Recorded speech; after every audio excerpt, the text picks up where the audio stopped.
Despite the announcement by the Icelandic Meteorological Office that the eruption is over, the movement of lava through the lava tube has yet continued. As you can see here, we reported a few hours ago that there is a tongue is still erupting within the area that the bulldozers actually trampled over it.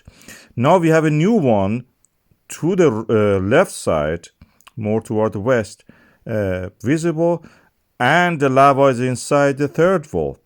And the jets of water are trying to contain it. This is the map I'm showing you where these things are happening.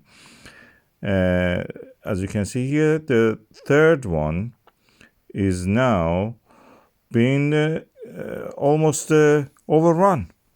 Another lava flow is coming there. And there is another lava flow to the west side of the road, which I've marked now by the arrow, is also developing to overrun the L1. There is a tiny one also again to the west of that tiny one. It's dragging on for a long time now.